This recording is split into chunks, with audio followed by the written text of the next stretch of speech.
It's showtime, folks. Enjoy the show.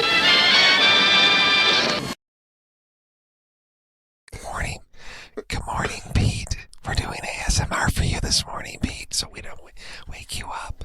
We're having our coffee. And a fine Saturday morning to you. There's no way we can keep up with this. No, we That's can't. So funny. We were joking before we started the show that we were going to do an ASMR Saturday matinee, but I think we'll just leave it there. We can't do it. We can't do it. We're too noisy. We're too noisy. And Pete's however many miles away. We just didn't want to wake him up because we're really early. Yeah, he can because the sun's not even up here yet. So I know if it's dark here, it's like midnight dark up where he is. That's so. right. Well, he's at that point of the year where the sun doesn't come up for 3 months. And he's under blankets because it's been the 70s. We haven't been dealing with polar vortex or anything. I don't know what he's got going on up there. I don't know. He's in it's like natural disaster. I don't think they've gotten that much. I don't snow think they're and quite ice. in the. No. Yeah, they're not in the. No, they've got the vortex of the vortex. No, they don't have that. They've got the measles outbreak, but that's Washington, so it's not. He's just near that. So they're on the fringes of all of these different things. So yes.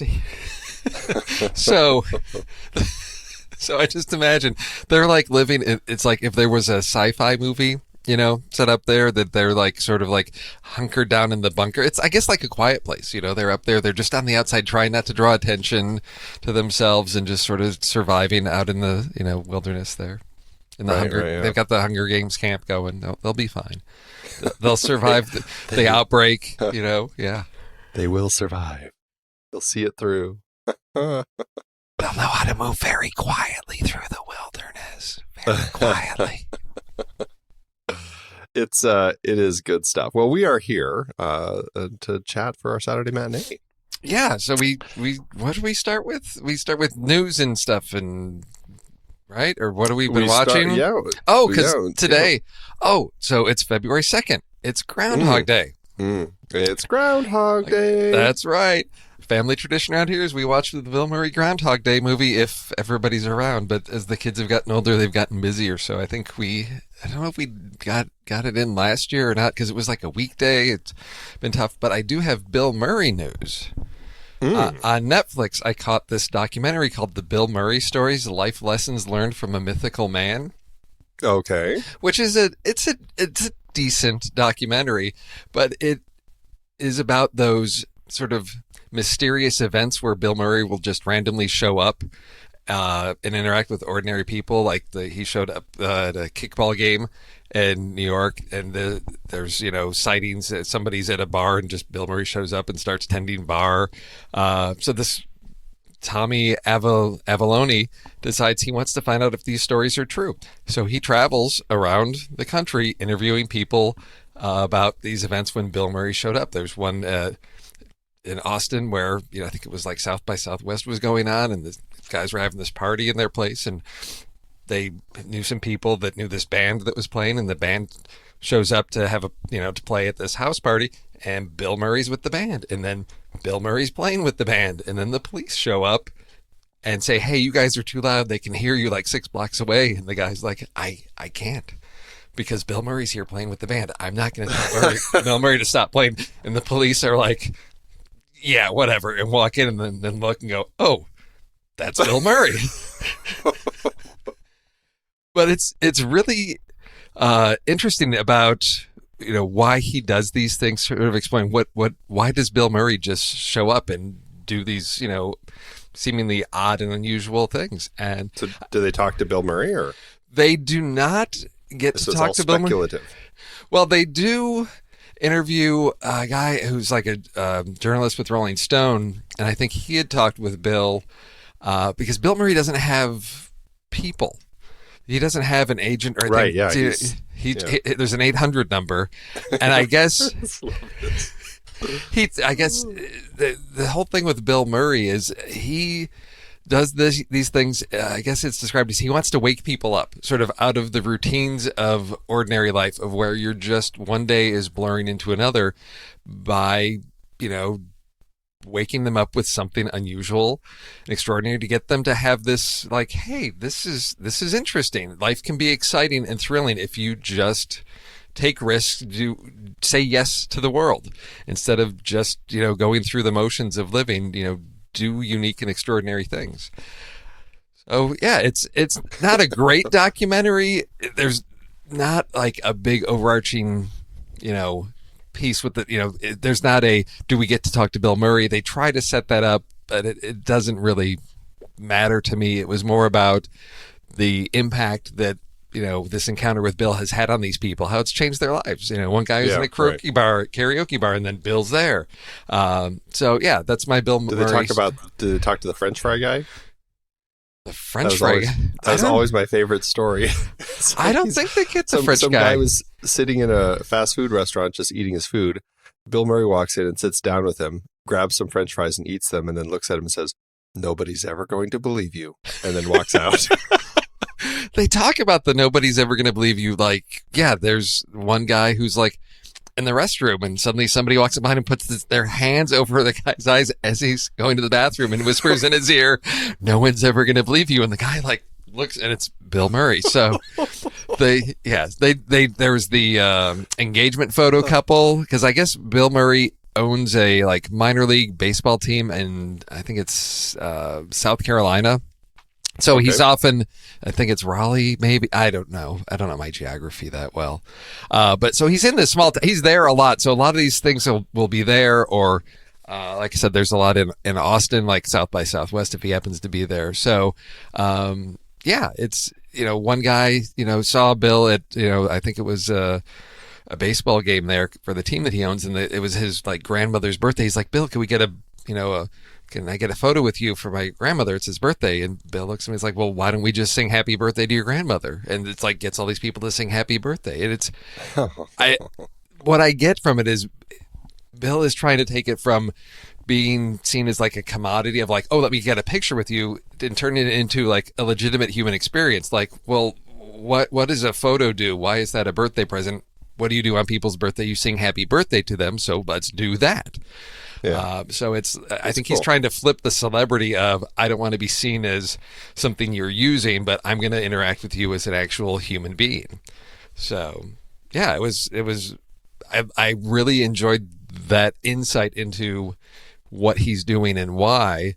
Like I said, it's entertaining. It's not a, thrilling, edge of your seat documentary of like, will they meet him, but more about what's he doing with his celebrity and how is he sort of enriching people's lives and getting them to, live more fully, I guess. I love it because Bill Murray's not the only person who does that sort of stuff, but he certainly is the one who seems the quirkiest and so gets a lot of news for it.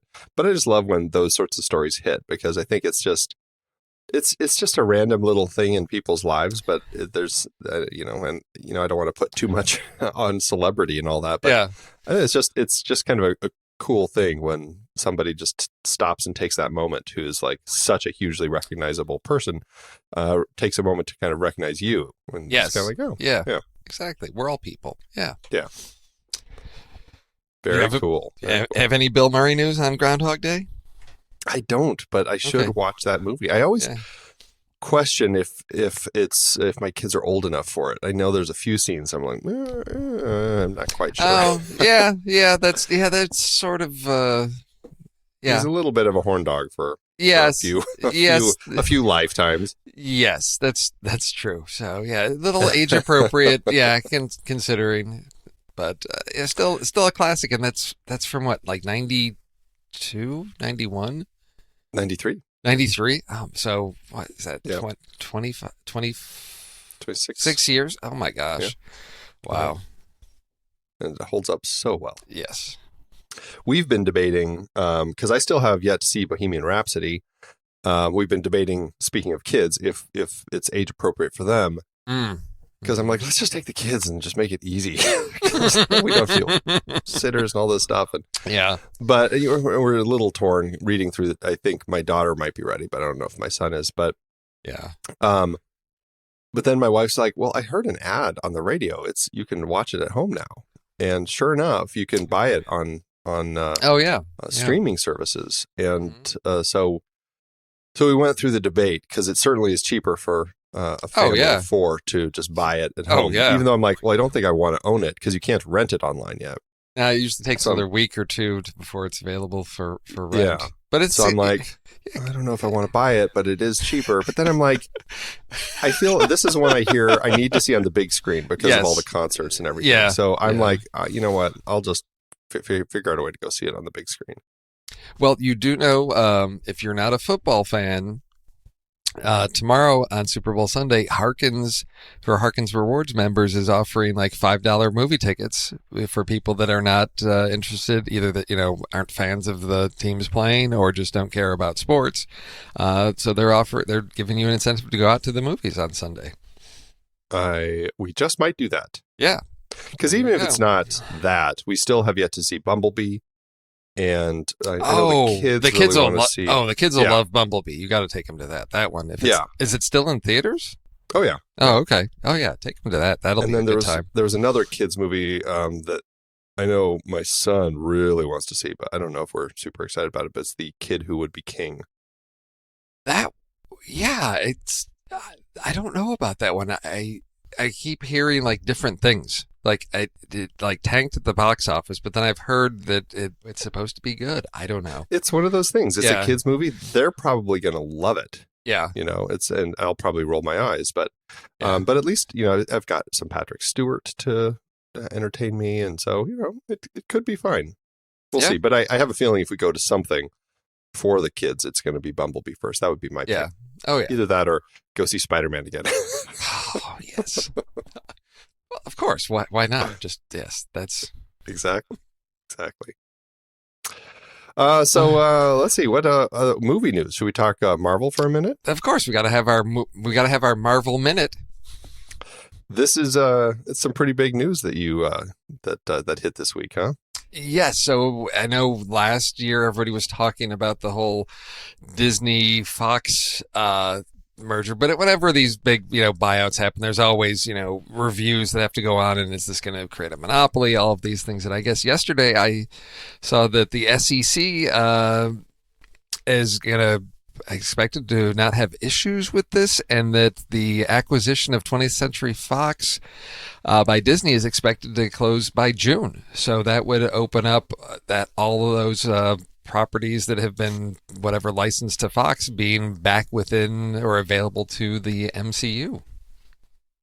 Yeah, there are a whopping number of characters that they'll be able to play around with, which is exciting. I mean, it's I know the MCU still has plenty of characters to pull from. It's not like they are short any characters by any stretch of the imagination, but it's a big list of characters that they did license to 20th Century Fox and have not been able to touch since then.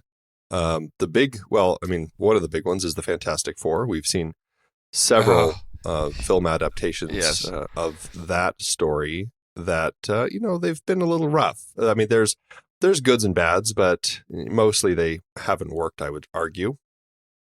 But that's a big one, and not just the Fantastic Four, but the fact that all their villains come along too, and that's, I think, for some people a little more exciting, because the Silver Surfer certainly is an interesting one. One of the biggest is Doctor Doom, because not only has he been a great foil for the Fantastic Four, but he had a whole Avengers series where he was the main villain in it, and that is certainly a potential option to kind of take the Avengers down that road with Doctor Doom as the villain, which would be really interesting. Yes, but that also gets us the X-Men and Deadpool, and there's so much there. And with the success of, I'd say, relative success of Wolverine and X-Men, I wonder, is there a need to bring them in, or is that something that you're leveraging audience awareness? So again, you're just rather than bringing in trying to redo Fantastic Four again, just saying, well, we know the X-Men work, people know it, it's bringing in that audience again, or the R-rated Deadpool, of bringing that and as a successful franchise that's just going to just stack more money on top of the Disney mountain of money that is out there. But they've been, they've proven they know how to handle these things. So I think it creates a lot of unique and interesting opportunities. Yeah, especially because in the comics, Storm, who is in the X-Men storyline, she ends up having a relationship with Black Panther. She actually marries him at a certain point, and that would be an interesting thing to see. I mean, I think they've already set up an interesting love story for him. I don't think they necessarily need to go down this road, but it would be interesting to see her. And she's a really interesting character anyway, that I've always felt that the X-Men films have never tapped into very well. Yes. But I think she could do some pretty cool stuff. And Namor, the Submariner, he was kind of a villain for the Fantastic Four, I believe, but now they can do more with him too. So, because he's had a lot of ups and downs with the comics. So, I don't know. I think it's really interesting to see where it's going to go with all of this. They're still not getting Spider-Man back, but at least they have a good relationship with Sony. So that's a good thing. I think that it's exciting to see what they could end up doing with all of this. Looking forward to the opportunities that they will explore. Well, should we talk trailers? Yes, because, I was just thinking about this as we were talking about the Marvel stuff of when you are leveraging existing properties, but perhaps in new ways. It makes me think of your trailer, because your trailer is really, really, I don't know how to categorize this, because the way this is being presented is unlike anything I've really seen before. So go ahead, tell us about your trailer. I'm really curious about this one. I am talking about the trailer that just hit for Fast and Furious Presents Hobbs and Shaw, which is actually titled exactly that. Yes, exactly. Like, how do you do Fast and Furious without Vin Diesel? And how do you, but yes, that franchise grew enough that they started pulling in, Jason Statham and Dwayne Johnson, and now Hobbs and Shaw. Here it is. It's a spin-off, and but it follows these characters as they are. This is several years after the events of the last film. Hobbs, who's a federal agent, and Shaw, who is a mercenary, are forced to join forces to stop this threat from this bad guy who fantastically is portrayed by Idris Elba. And even goes so far as to say, I'm the bad guy. And he just totally plays it up. But he's like this genetically enhanced, cyber human type of thing, which looks really cool. Just the way that he's played. It's almost like this. They're creating this superhero villain in this film. And I mean, these films were already over the top anyway. And I just love them for it. And so I'm really curious to see where they're taking this, because it is kind of kicking it up to this strangely absurd level. But I'm really excited about it because I love the characters. I've really enjoyed them in the films once they started becoming a part of this universe around 4, I think. And I think that it's going to be I think that there could be some strength to what's going on here, because David, and I never know how to say his last name, Leitch, he's at the helm of this. He started as a stunt coordinator, stuntman, and then second unit director, and then moved his way up to directing with John Wick, which was amazing. And I loved that, along with Chad Stahelski. And then he went on to do Atomic Blonde, which, I didn't love as much, but it's still just the stuff that he was doing in that. Fantastic. And then, of course, Deadpool 2. So he's had a really good run. And I'm really curious to see where he kind of goes from here and what he's going to bring to the table with this project.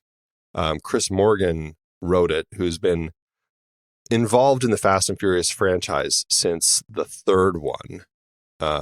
and has been doing a lot of other things like, he did Wanted, 47 Ronin, The Mummy, everybody's favorite, as a producer.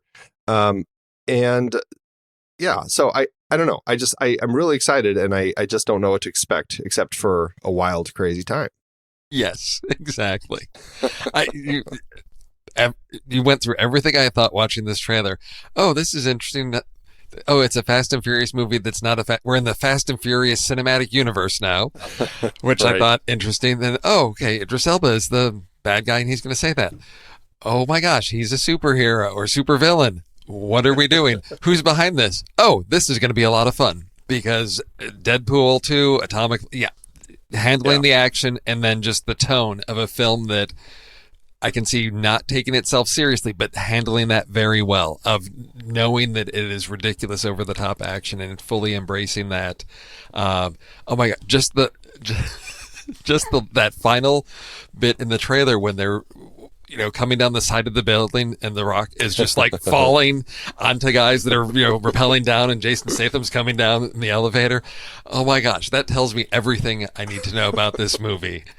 Just ridiculous action, but these guys are having so much fun. I am looking forward to this being a big summer hit, I believe. Is it coming out in the summer, or is this early spring? It is.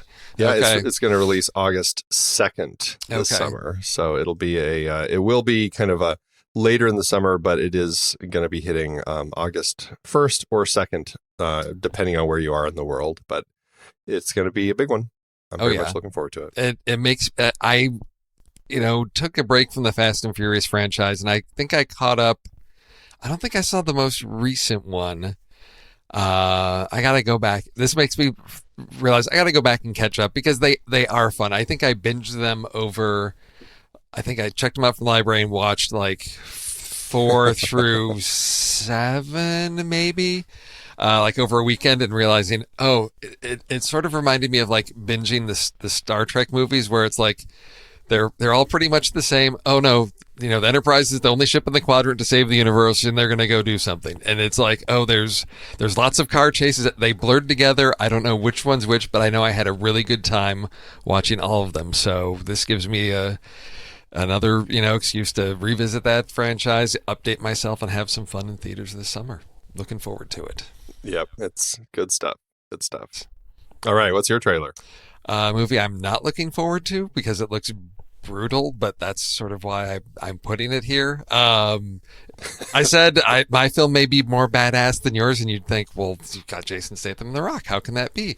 Well, when you have Olivia Wilde as a vigilante that is helping victims escape their domestic abusers, and this is sort of this dark, gritty, small indie film from writer-director Sarah Dagger Nixon, and this is her first feature film. So I don't know, this was at South by Southwest last year. It's going to be hitting theaters this March, but it just looks like one of these, the exact opposite of Fast and Furious. We're going to be brutally realistic. Olivia Wilde is, I know first became familiar with her on the TV show House. Her career sort of had these ups and downs. She does comedy, so this is a very different role for her of something really dark. It looks like, and so I'm intrigued with where this film is going. I'm anticipating this being a future trailer rewind because I don't know that this is a movie that, unless it gets some big buzz, I see this one coming and going quickly because I don't see audiences like wanting to line up for this. But I see this as being a really potentially powerful film, taking on important issues of like domestic abuse, and intrigued by the arc her character is going to take in this. But this did remind me for several years, I always confused, and I can't explain it, Olivia Wilde and Emily Blunt, and I could never keep them straight. And I think the one thing that helped confuse them was, okay, Emily Blunt and John Krasinski, it's like, okay, this actress and this like TV comedian, but Olivia Wilde is married to Jason Sudeikis, and another. It's like, she's the actress that's married to that goofy comedy guy.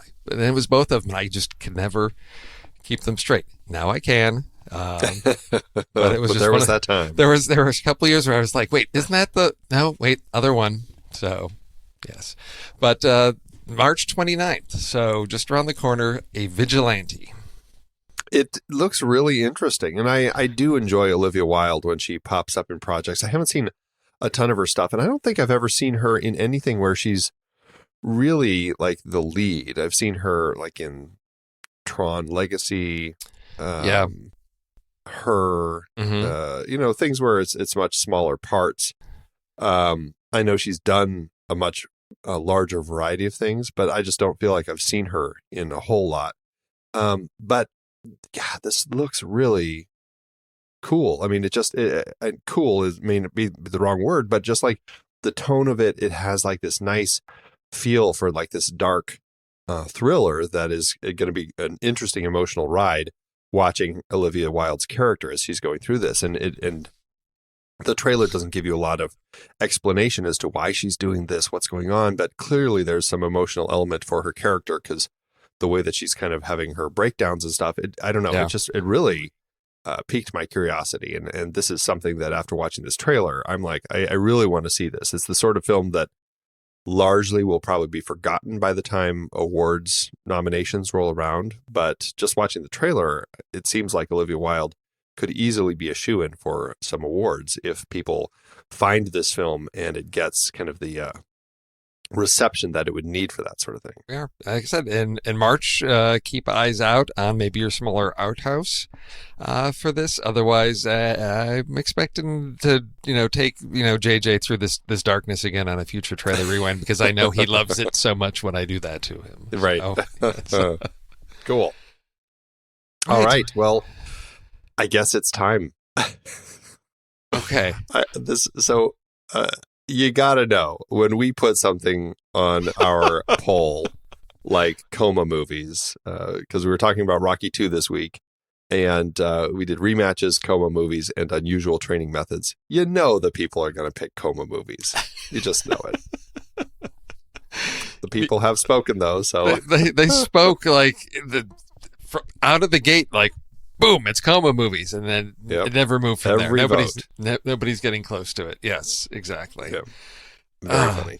Yeah, and I thought nobody's going to pick coma movies because they know, and then I realized no, they know that it's not a deep well to go to. But I sat down and I thought. I said, okay, let me think about when are characters in comas?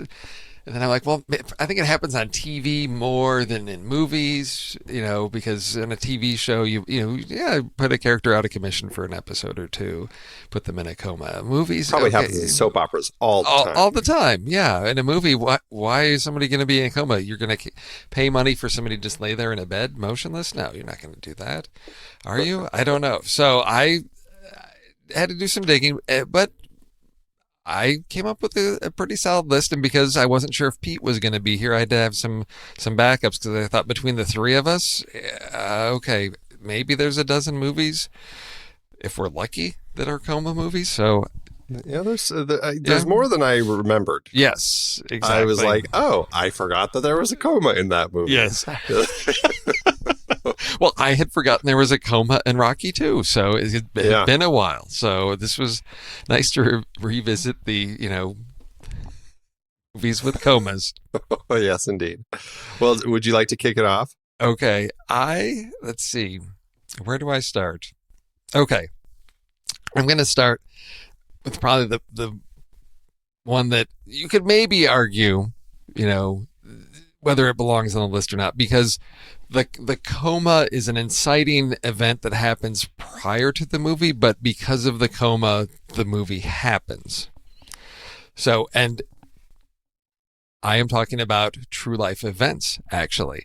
So I'm talking about a documentary in which a man was beaten into a brain-damaging coma by 5 men outside a bar. And after coming out of that coma, he began to build a scale World War II era town in his backyard. So everybody might say, oh, that's that Steve Carell movie. No, this is the documentary. It's the true story called Marwen Call. This was in 2010. And so I put this on the coma list because that was really a key piece to, if that had not happened, we would not have this very odd story. And Welcome to Marwen sort of came and went. I encourage people to go see this documentary. I think it's out there on Amazon Prime now, so it is available for streaming. I think that with the attention on the Steve Carell film, that they were trying to maybe get some attention for this original documentary that it was based on. So that's my first coma movie. That's one that I had heard of it, but I never knew what it was about until the Robert Zemeckis movie came out, and I still haven't seen it. I'm really curious about it. I will end up eventually probably watching both of them, but yes, one because I watch everything Robert Zemeckis does, so I'll add that to my list. But this one also because I hear it's just so much better. Yes. so I really do want to give it a try one of these days. How long was he in a coma before he came out of it? Do you recall from the documentary? I do not. It's been several years since I saw the documentary, so I don't know how long he was in the coma. No. You're asking me deep trivia. I know. Well, I was curious because for some reason in my head I didn't think he went into a coma, but I think that's just based on the story that he's. I heard he got beaten, had brain damage, and then it led him to do this. So 9 days. Okay, Wikipedia says after 9 days in a coma and 40 days in the hospital, he was discharged with brain damage that left him with little memory of his previous life. So short, relatively short term. Yes. Okay. Is that a different list we have to have? Should we have rank ordered these in terms of how long was the coma? Length of coma. Yes. My first choice is a film that I loved when it came out. It got nominated for Best Picture. A lot of nominations, a lot of recognition. But it's one that kind of slipped away from my mind. And I wonder why that is. I'm not sure if it's the quality of the film or it just is one of those things, but it is The Descendants that Alexander Payne directed back in 2011 with George Clooney as an attorney living in Honolulu who is dealing with his family and a family trust that he's taking care of, and also a wife who is in a coma. She had a boating accident, and he has to go tell his daughter that the coma is irreversible, and her living will says that her life support needs to be discontinued. And when he tells his daughter this, his daughter reveals that he was having an affair, and it sends him into this kind of whirlwind in the story. And it's just made for a really fascinating movie. And like I said, I'd largely kind of forgotten what happened, but rereading the synopsis, I'm like, God, I really enjoyed that. I remember there was a lot of amazing stuff. George Clooney was fantastic in it. This is where the world met Shailene Woodley, who is wonderful. It's a great film, and certainly is something that I now want to put back on my list because I just really love Alexander Payne. I think he's an amazing storyteller. And this coma is, like I said, it's irreversible, and it does end with them pulling the plug, and that's the end of his wife. But fantastic film, The Descendants, my first pick.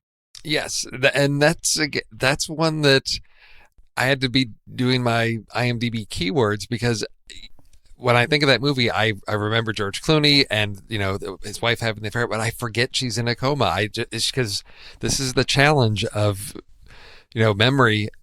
If a character's in a coma, you don't really see them that much. How integral is it to the story? There's no change for that character, so you're focusing on everything else of George Clooney running around Hawaii, and the emotional journey he's on is what I recall about that movie. But I completely forgot about the wife in the coma. I remembered, she was having an affair, but I couldn't remember if she just left town, what was going on. Right. But again, this was one that I remember enjoying, but had forgotten about. And I think that's the case with Alexander Payne. Great stories about human, experiences, but yeah, I don't want to say they're forgettable because they are really powerful and moving, but they're sort of their unique thing. If people haven't seen this one, definitely this is one worth checking out. Indeed, indeed. Okay, all right. What's your next one? Okay, so I actually my next one has pre-coma, during coma, and after coma, and again based on a true story. This is Kumail Nanjiani, true story of when he met this woman. He was struggling to become a stand-up comedian. He meets this woman, and suddenly she gets sick and is put into a medically induced coma. And it's really about his balancing. His family wants him to marry, dealing with her family, then her waking up from the coma and not recalling a lot of things, and the fact that he'd had this sort of all these experiences with what he's going through that she has no recollection of, being in the coma, and they had just gotten into a big fight. So he had sort of gone through this whole working through the conflict that she has no recall of. This is The Big Sick, an amazing movie. It was nominated for Best Screenplay last year. I think it flew under the radar, and it's an amazing movie that people should get out and see. It's hilarious. You've got the stand-up comedy piece to it, but you've got this heart-wrenching drama about arranged marriage, all kinds of just great family moments in this one. And when I say family, not for the family to watch, but about the inner drama between families. Yes, it was such a great film, and one that I think that it was great that people found it, and but it's one that I'm just like, more people need to watch this movie. It really had such an emotional heart to it, and his character, just the way that the relationship developed with her family was just beautiful. I mean, I really just fell in love with that film. Good choice. And I think it's so interesting that it is kind of based on this real story. Yes. That for me was like, wow, that's what a crazy life. I mean, life is crazy anyway. So there yes, it is. It is. Yeah. Yes. What you got, Andy? What's so next? For my next choice, it's a film I haven't seen actually in I don't know, quite a long time, but I just I loved it. It had so much heart and humor, and was very touching. It was Ivan Reitman's 1993 film Dave, that is about a man named Dave who he is running an employment a temp agency, but he has a side job of impersonating the president because he looks awfully like the president, and then he's actually hired by the Secret Service to make an appearance as the president, which he finds out it's actually to cover up this affair that the president's having. But during that affair, the president suffers a stroke and ends up in a coma, and then they ask this guy just to keep filling in for the president for a little while because we can't leave it in the hands of the vice president. He's a little crazy. And then the film just kind of spirals from there. But, this Kevin Kline just made this movie what it was. He was so great as this character who has to kind of all of a sudden pretend he's the president. And the moment that always sticks with me is when he has his buddy Charles Grodin come over to see if he can help him figure out the books. And he's just like, oh, this is a mess. It's so funny. But Sigourney Weaver is the first lady. Frank Langella is in it. Kevin Dunn, Ving Rhames, Ben Kingsley is the VP. Just it is a beautiful film. Very touching, very heartwarming, with great characters. And I really enjoyed it, and certainly is another one that I need to add to my list for rewatching. I have not seen this in such a long time. That I was, as you mentioned, I was like, oh my gosh, Charles Grodin handling dealing with the budget and everything. Just a great so moment. Good. Yes. I had forgotten how much. Yeah, this is one that I hope holds up well. I hope so too, and I hesitate rewatching it, but I just remember the heart was so good. So even if I struggled now with some of the stuff that might be dated, I feel like the heart will hopefully I'll still reconnect with.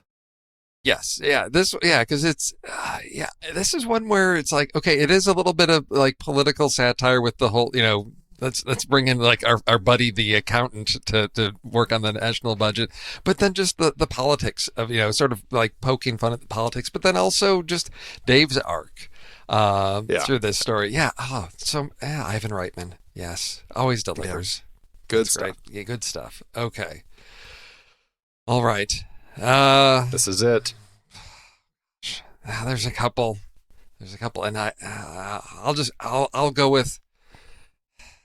I want to say it's a guilty pleasure in our household, and this one's really spoilery. But the movie's been out. It's been like 17, 18 years this movie's been out, so I don't want to assume because I know that everybody's seen this film, but let me just say Tom Cruise and Cameron Diaz are in a car accident, and one of them ends up in a coma in Vanilla Sky, which I know is a remake, but it is one of the like few Cameron Crowe movies that I really, really enjoy, and I think it's because it's not something he wrote.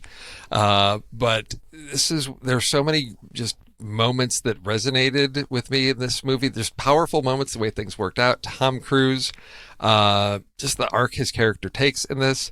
There was a lot of I guess we could call it sort of stunt casting, because I think he was shooting this around the same time he was working with Spielberg on Minority Report, and so his character in Vanilla Sky is like this, huge like media mogul, and so he's having his birthday party and Spielberg's there in the movie, and I thought, it was just little clever timing moments that worked really well to create this world that he's living in of celebrity and power.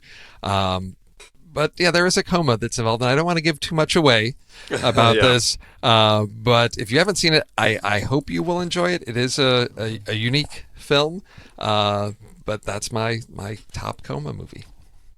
It's one that I have always struggled with a little bit. It's it's based on the Spanish film Abre los ojos, Open Your Eyes, which they both have things going for them.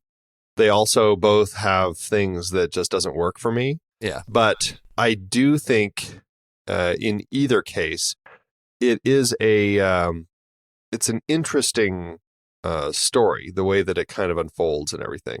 I think that there's some interesting stuff in there that does make it worth watching. I don't think it's I don't think they're either case that I don't think they're perfect, but they make for unique storytelling experiences. So to that end, I'd say it's at least worth a shot to give it a try and see what you think. I know I rewatched it a few years ago because I did my Tom Hanks marathon, or Tom Cruise marathon, where I rewatched every one of his films, and it held up a lot better for me the second time. The first time I was like, God, I hated that movie. The second time I wouldn't say that I loved it, but I think that the second time I was able to at least appreciate more of the things that that I kind of glossed over the first time. I was able to go, okay, there's a few things in here that are worth checking this movie out for. So, okay. All right. My final pick. I have such a big list, but the one that I'm going to go with, interestingly, I found this article on the internet about comas in movies. And they were talking to a variety of doctors who have dealt with people in comas. And they said there were only 2 films that had a coma depicted in the film that they actually felt was really kind of depicting a coma as it really is. One was The Dream Life of Angels, which I feel like I've seen, but I didn't want to talk about it because I just don't know for sure. But the other one is this film, and it's Reversal of Fortune. From 1990, directed by Barbette Schroeder, with Glenn Close, Jeremy Irons, Ron Silver. This story always has just mesmerized me. I think it's such an amazingly made film, and largely it's because Jeremy Irons is just delicious as this. That's such a weird word to use. somewhat villainous character. He's so God. He's just like I mean, he is this just wealthy. Creep. I can't remember what he is. He's a creep. Yeah, he's a creep. He's his wife is a socialite. This Glenn Close. He's like an aristocrat. He's just like this rich guy who's just they're always having parties and stuff, and they've got their separate lives, and she knows that he's got his little women that he sleeps with, and vice versa. And it's that sort of life that I just have never been a part of. That is such a strange way to have a relationship with a spouse. But after a party, she falls into an unexplained coma, and she was a diabetic, and it was a diabetic shock that she had. And subsequently, he is charged with attempting to murder her by giving her an overdose of insulin. And it goes through this big trial, and Alan Dershowitz defends him. And initially he's convinced he's guilty, but eventually he kind of comes around and defends him, and he's let off. And it's such a great story, and it has this fantastic post-credits moment where he comes in to buy some insulin into this shop at the very end, and just kidding, and he gives a wink to the lady who's looking at him in shock. It's so funny, that last bit, but it's such a good movie, and it's absolutely worth watching, if for no other reason than performances. So that's my final pick. That one I completely forgot about, because then I could have had my 3 real life coma stories. Right. You could have. I totally missed this one. There's so many more out there, because I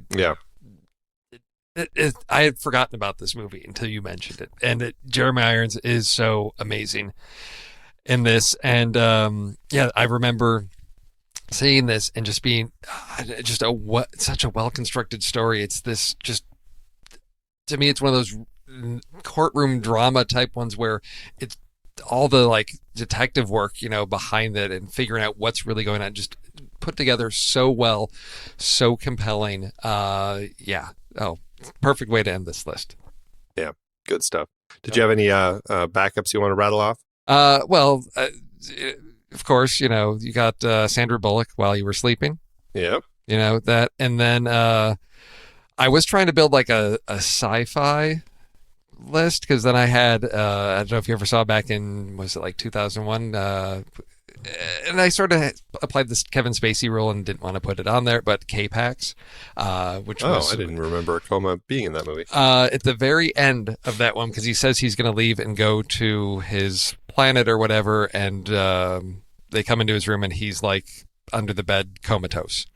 So he has, then it's like, well, he left his body, his spirit went to K-Pax or whatever. It's like, or was he just crazy and, right. Okay, type of thing. That. So yes.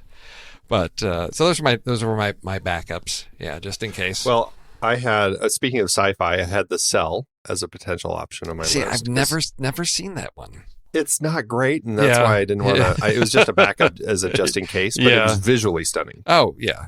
Of course, another sci-fi is Face Off. Where's there a coma in Face Off? He falls into a coma. That's the whole setup. Is he falls into a coma, so that's why he steals his identity to go into the jail. But then he comes out of it and steals his other. They reverse steal identities. I haven't seen that in forever. So okay. Sure. And then, of course, there's Kill Bill Volume 1 and Insidious. Yes. I haven't seen Insidious. Okay. All right. More coma movies out there than we thought. Yes. Exactly. Oh, wait. So we've got Rocky 3 coming up. We've got the death of a beloved character. Is he really a beloved character? Yeah.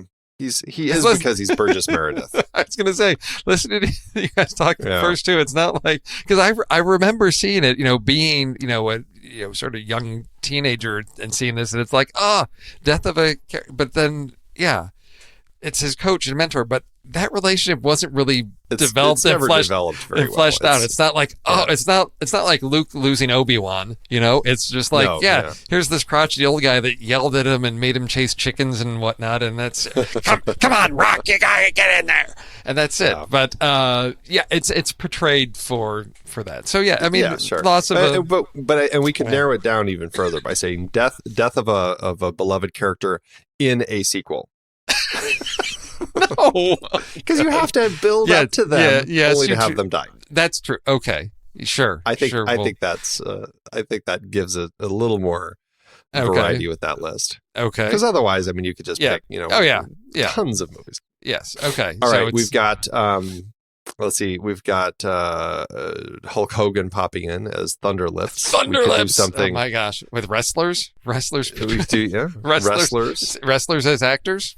If we could do that, that's an interesting list. Because wrestling is real, and so it's really challenging for them to act in a movie.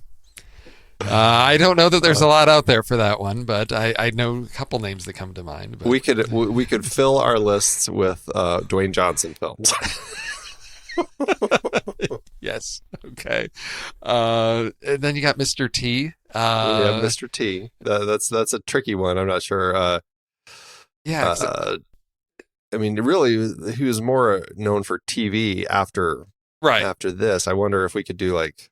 But I'm thinking about the nature of the rivalry, or to have Clubber like as the antagonist, but he's really sort of like the foil character to Rocky. It's not that it's it's the character that pushes Rocky to sort of like rediscover his who he is, because this whole like fame thing is he's become this like he's lost focus.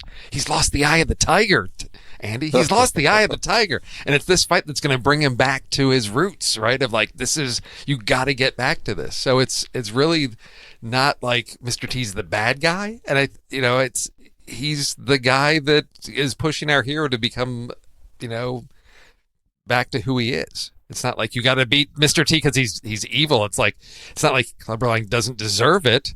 It's so I don't. So is that would that only work in sequels then?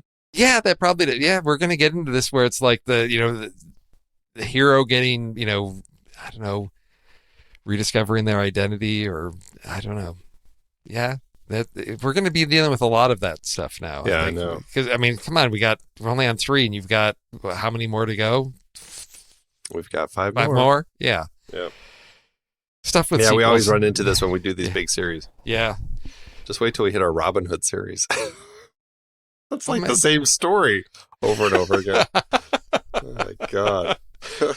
Please tell me you're not doing 8 Robin Hood movies, are you? You're not doing. It's going to be quite a list. It'll be quite a list. Okay. All right, so sequels with it's less of a villain, but it's more of just the antagonist who is. How do you say that? Is just pushing the? I don't know. Is it the hero rediscovers his roots? Okay.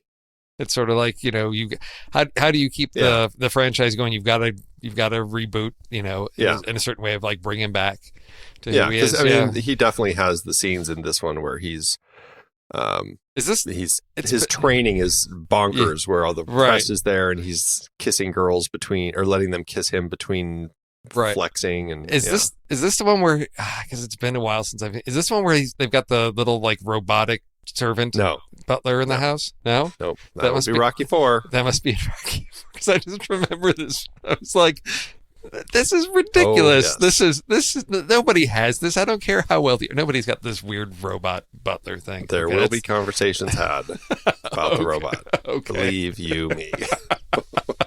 Okay. I like the hero rediscovers his roots. I think okay. And so we've got that. So deaths of beloved heroes in sequels. Yeah. Wrestlers in film. Okay. And the hero rediscovering his roots. Okay. There we go. His or her roots. There we go. Okay. I think that'll give us something to work with. It. Yeah. That'll do it. Yeah. Good. Fantastic. Well, as always, Steve, it's been a wonderful conversation with you this fine Saturday morning. Yes. Yes, it has. It's been a fine Saturday morning. Back to our whisper voices. Back to our whisper voices. This is the ASMR Sat Matt Pete. Well, have a great rest of your week. And thanks to all of our wonderful patrons for supporting us. We really appreciate it. And until next time, folks. Hondo.